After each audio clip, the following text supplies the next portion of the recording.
In the last episode, Commander Shepard, step forward. It is the decision of the Council that you be granted all the powers and privileges of the Special Tactics and Reconnaissance branch of the Citadel. Spectres are not trained, but chosen. Individuals forged in the fire of service and battle. Those whose actions elevate them above the rank and file. Spectres are an ideal, a symbol, the embodiment of courage, determination, and self-reliance. They are the right hand of the Council, instruments of our will. Spectres bear a great burden. They are protectors of galactic peace, both our first and last line of defense. The safety of the galaxy is theirs to uphold. You are the first human Spectre, Commander. This is a great accomplishment for you and your entire species. All right! Where's the high five button? and so we continue. All right, let's go to the ship.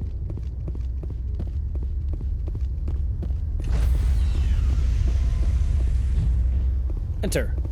Stand by, shore party. Decontamination in progress.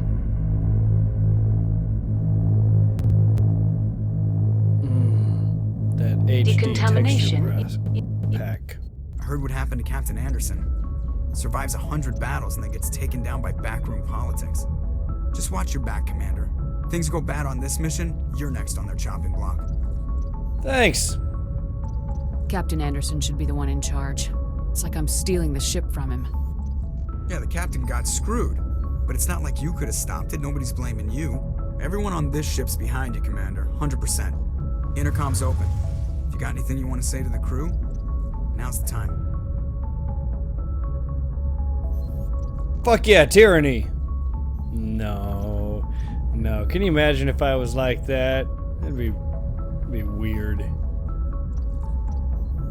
This is Commander Shepard speaking. We have our orders. Find Saren before he finds the conduit. I won't lie to you, crew. This mission isn't going to be easy. Yeah. I like this one. Nobody's gonna help us? Well, that's true, but,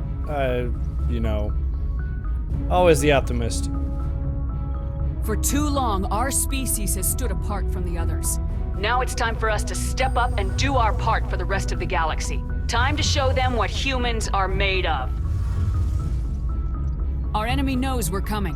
When we go into the Traverse, Saren's followers will be waiting for us. But we'll be ready for them, too. Humanity needs to do this. Not just for our own sake, but for the sake of every other species in Citadel space. Saren must be stopped, and I promise you all, we will stop him. Yeah! Well said, Commander. Captain will be proud. Damn, just write him off like that? Jeez. The captain gave up everything so I could have this chance. We can't fail. Yes, ma'am. Yay! I got 4 paragons. Alright, now I think I can actually talk to him and enjoy this conversation. Commander, something you need? Yeah, I want to talk about you. Your family, your awesome beard. How's the Normandy performing? Is she everything they said she'd be? She's the best ship in the fleet.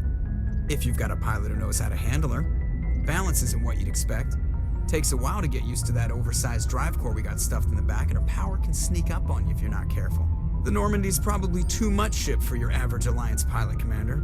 Lucky for you, I'm anything but average. And modest. I like to know my crew. Mind if I ask you a few questions? I can see where this is going. You did a background check on me, didn't you? Well, I'll tell you the same thing I told the captain. You want me as your pilot. I'm not good. I'm not even great. I am the best damn helmsman in the Alliance fleet. Top of my class in flight school, I earned that. All those commendations in my file, I earned every single one. Those weren't given to me as charity for my disease. Wow. I'm sorry, Joker. I didn't even know you were sick. You mean you didn't know? Oh, crap. Yeah, how do you feel now? Okay, I've got Vrolik syndrome, brittle bone disease. The bones in my legs never develop properly. They're basically hollow, too much force and they'll shatter. Even with crutches and my leg braces, it's hard to get around. One wrong step and crack! It's very dramatic. But I've learned to manage my condition, Commander. Put the Normandy in my hands and I'll make her dance for you. Just don't ask me to get up and dance unless, you like the sound of snapping shin bones. Maybe I do. Does everyone call you Joker? It's a lot shorter than saying Alliance Flight Lieutenant Jeff Moreau. Plus, I love to make little children laugh. Aww. You're dodging the question. Look, I didn't pick the name. One of the instructors in flight school used to bug me about never smiling. She started calling me Joker, and it stuck. Oh, because sarcasm. Why didn't you ever smile? Hey, I worked my ass off in flight school, Commander. The world's not gonna hand you anything if you go around grinning like an idiot. By the end of the year, I was the best pilot in the academy, even better than the instructors, and everybody knew it. All got their asses kicked by the sickly kid with the creaky little legs. One guess who was smiling at graduation? Was it you? I need to know more about this Rolex syndrome if I'm putting my ship in your hands. Yeah, of course you do. It's an extremely rare condition. Nobody knows exactly what causes it. Genetic, maybe.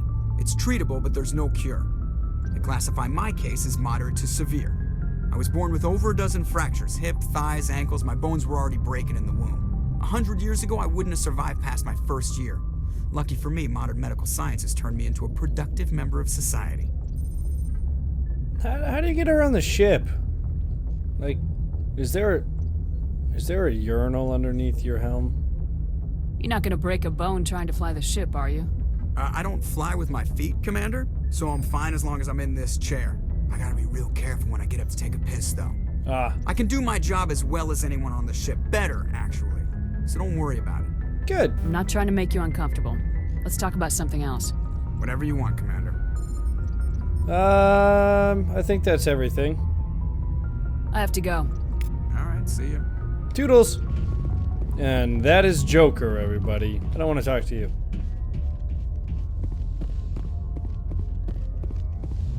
I do want to get this exp. That is mine. I am not giving it back. Let's go take a look at my quarters.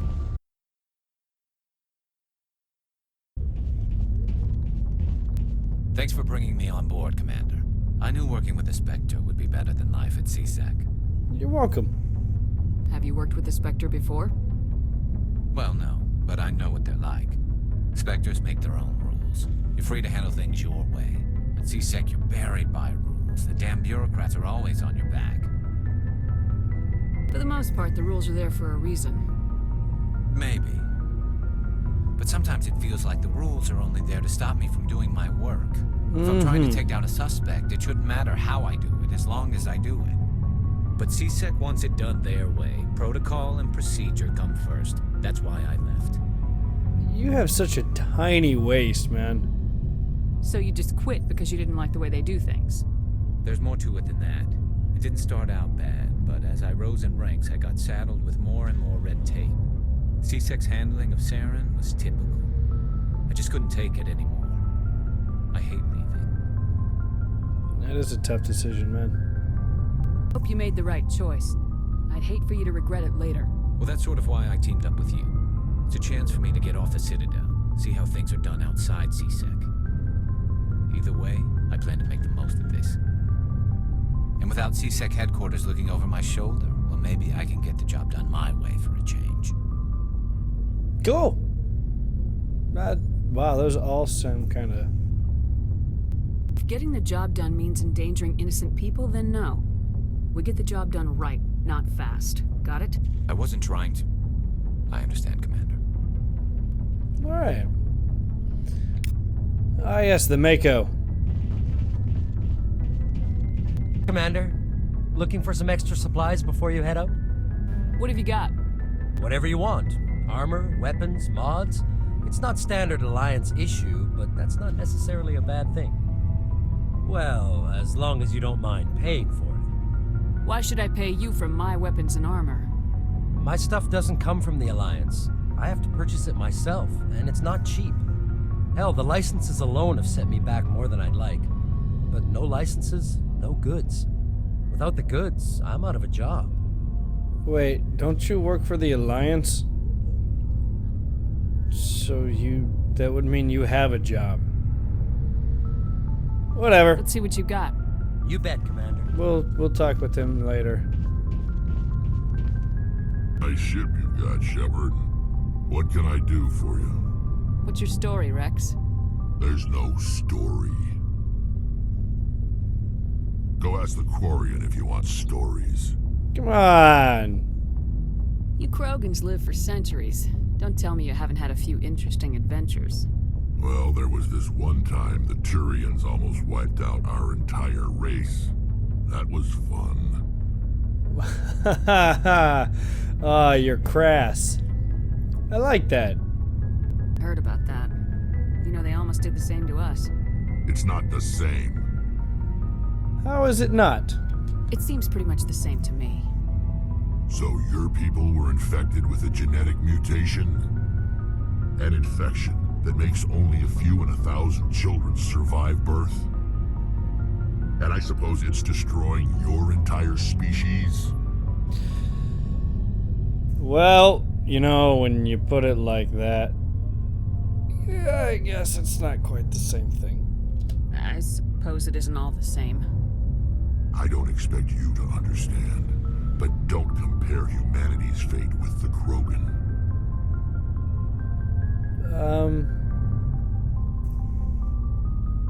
Deal. Sorry, Rex. I wasn't trying to get you upset. Your ignorance doesn't upset me, Shepard. As for the Krogan, I gave up on them long ago. The genophage infected us, but it's not what's killing us. So then what is? Are people really dying? We're sure not getting any stronger. We're too spread out. None of us are interested in staying in our own system. Lots of species have left their homes and prospered. But they go to colonize new worlds. We're not settlers. We're warriors. We want to fight. So we leave. Hire ourselves out. And most of us never go back. Fair enough. What can you tell me about the genophage? Ask the Solarians if you want details.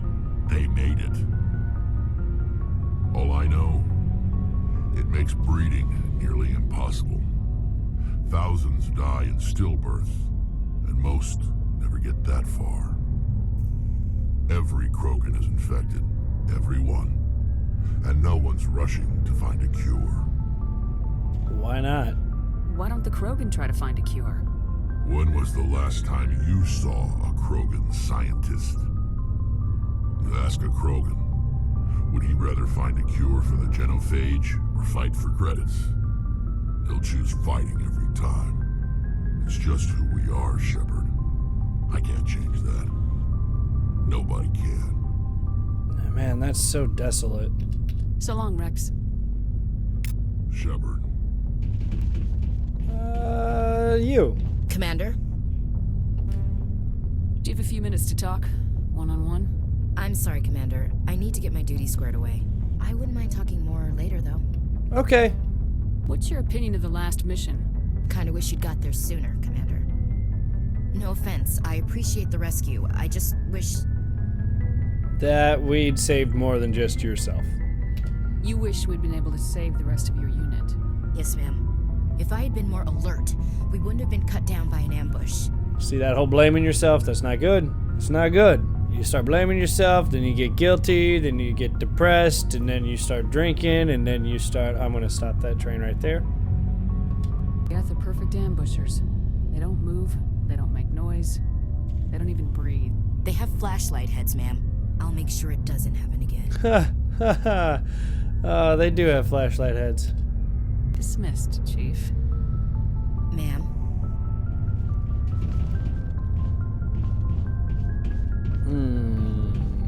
Okay. What's over here?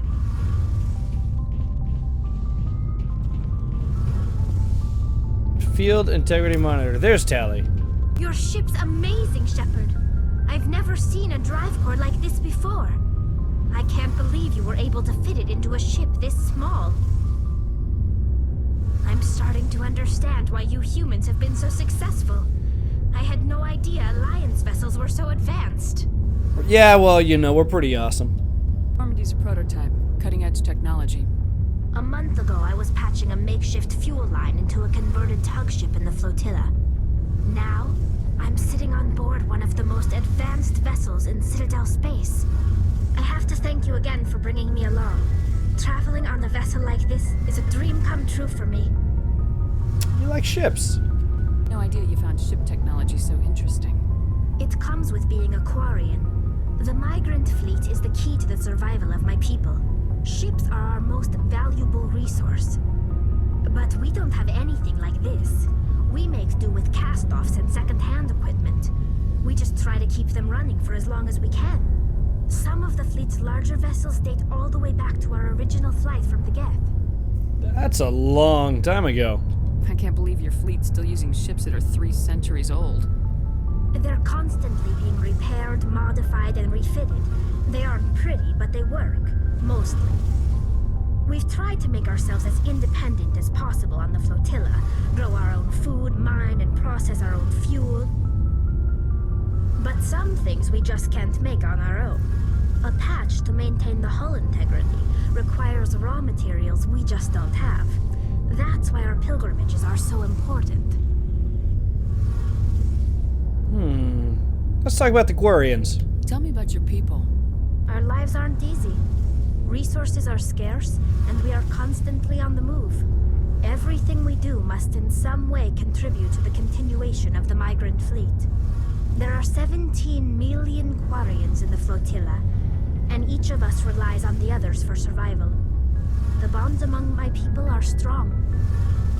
Unfortunately, we have had to surrender many of the freedoms and civil liberties other species take for granted. Such as? What kind of freedoms? Well, it's illegal for parents to have more than one child.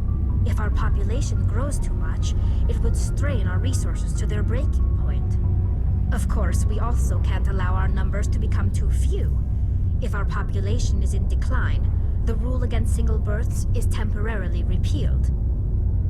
In extreme cases of population decline, incentives are even offered to encourage multiple births, though the Conclave hasn't had to take such measures in nearly a century. The Conclave. That sounds like a StarCraft term. That's your government. The Conclave is our civilian branch of government. Each ship can elect a representative to serve on the Conclave and make decisions that affect the fleet as a whole. On matters that affect an individual ship, however, the captain has the final say. It's a tradition that dates back to the early days, when the fleet was governed by martial law.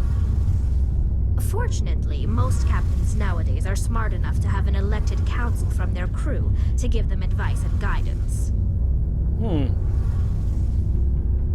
So the ultimate power rests with elected officials? In practice, the Conclave and the respective council for each ship tend to set the rules that govern our daily lives. But in theory, we are still under military jurisdiction. The 5 top-ranking military officials in the fleet serve on the Admiralty Board. These 5 have the power to overrule any decision by the Conclave in case of emergency. Military law. To do so requires unanimous agreement among the Admiralty. And they can only do this once. After that, the entire board must resign their posts. It's a safeguard that served us well. In nearly 3 centuries, the Admiralty Board has only overruled the Conclave 4 times. That's very interesting. That's a pretty damn good safeguard. I like it. I want to know more about the Geth. I doubt I can tell you anything you don't already know. It's been almost 3 centuries since they drove my people into exile. All I know is the story of their origins. What they were when we created them, and how they turned on us. I want to know this story. Interesting. The Geth were originally created to serve as an automated manual labor force. Initially, their intelligence was as limited as any VI. Over time, we made small modifications to their programming to allow them to perform more varied and complex tasks, bringing them closer and closer to true AI status. AI research is illegal? Really? How come the Council didn't step in and stop you? This wasn't true AI research. We may have been skirting the bounds of the law, but we never did anything that was actually illegal. The changes were so insignificant, so gradual, that we were able to control them. Or so we thought. But one thing we underestimated was the power of the neural network. A million Geth thinking simultaneously created an inherently unstable matrix. So the Geth share brain power? Many of the Geth's logic systems were designed to work in concert with other nearby Geth. Basically, the more of them you have in the group, the smarter they are. Like a hive mind. It sounds like the Zerg. So there's some sort of group consciousness? No, nothing like that. They cannot share sensory data or information. Their programming cannot handle that much simultaneous input. Each Geth maintains an individual awareness and identity. The neural network only operates on a process-based level. It's basically the synthetic equivalent of a subconscious. But when they're in close proximity, they can coordinate low-level functional processes, freeing up more capacity for original or independent thought. So why did they turn on you? What made them rebel? As we built more and more Geth, their effective intelligence became more sophisticated, more abstract. One day, a Geth began to ask its Quarian overseer questions about the nature of its existence. Am I alive? Why am I here? What is my purpose? As you can imagine, this caused a near panic among my people. I don't see what's so bad about those questions. The Geth were created to engage in mundane, repetitive, or dangerous manual labor. That's fine for machines, but it won't satisfy a sentient being for long. The Geth were showing signs of rudimentary self-awareness and independent thought. If the Geth were intelligent, then we were essentially using them as slaves. It was inevitable the newly sentient Geth would rebel against their situation. We knew they would rise up against us, so we acted first. A general order went out across all Quarian-controlled systems to permanently deactivate all Geth. The Geth responded to this order violently. They were defending themselves. Hey, you can't blame them for fighting for their survival. We had no other choice. The Geth were already on the verge of revolution. By acting quickly, we had a chance to end the war before it began. The hope was that most of the Geth would still be little more than machines, incapable of organized resistance. But they had progressed much further than anyone anticipated. The war was long and bloody. Millions upon millions of Quarians died at their hands. In the end, we were forced to flee our own homeworld. We feared the Geth would pursue us, but they never came beyond the veil. Now we drift through space, exile searching for a way to reclaim what was once ours. It's hard to feel sorry for you. Your ancestors tried to wipe out another species. We made a mistake when we created the Geth in the first place, but we did not make a mistake when we went to war against them. If we had not acted, they would have wiped us out. They're a synthetic life form. They have no use for organics. None. Why do you think they cut themselves off from the rest of the galaxy? Why do you think they've killed every organic being who's ever tried to contact them? But they haven't. They didn't kill Saren. What does that tell you? The Geth are not innocent victims in all this. They're the enemy. They want to destroy us. Not just the Quarians. All organic life. That's why they've joined up with Saren. And that's why we have to stop him. Let's talk about this pilgrimage. I want to know more about the pilgrimage. When my people reach maturity, we leave our birth ships and seek acceptance with a new crew. It's necessary to maintain genetic diversity among the fleet. But no ship wants to accept someone who will be a burden on them. So, to prove our worth, we embark on a pilgrimage. We set out alone, leaving the flotilla and our families behind us. We only return once we have found something of value we can bring back to the fleet. This is presented as a gift to the captain of the respective ship we wish to join. If the gift is accepted, we are welcomed into the crew. Can a captain choose to reject the gift?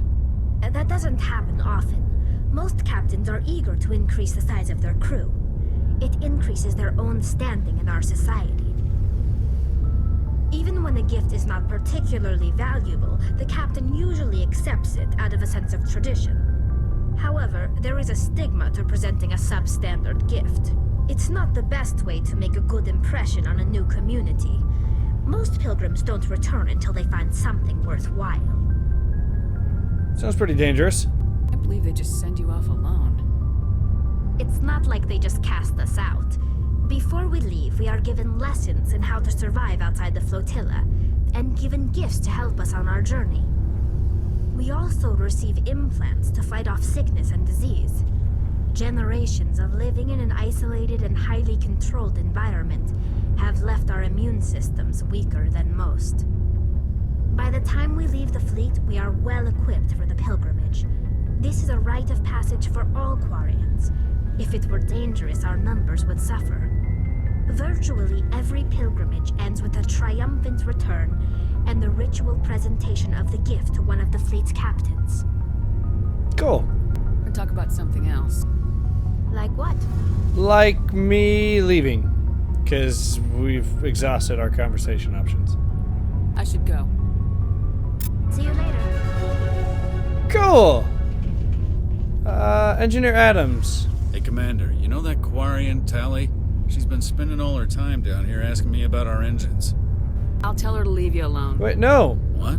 No, she's amazing. I wish my guys were half as smart as she is. Give her a month on board and she'll know more about our engines than I do. She's got a real knack for technology, that one. I can see why you wanted her to come along. I hit the wrong button. I wanted to hit the other option. I figured she'd be a real asset to the team. You got an eye for Tally, Commander, but I'm guessing that's not why you came down here. You know, I don't really want to know about you right now. Carry on, Adams. Aye, aye, Commander. If anyone wants to learn about him, just ask in the comments, and I'll make a special trip down here just to talk to him for you. And we're gonna go upstairs and do things over here.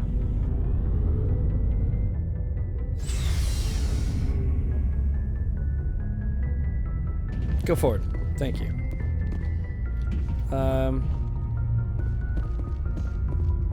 Is there anyone else worth talking to? I don't want to talk to you right now. There we go.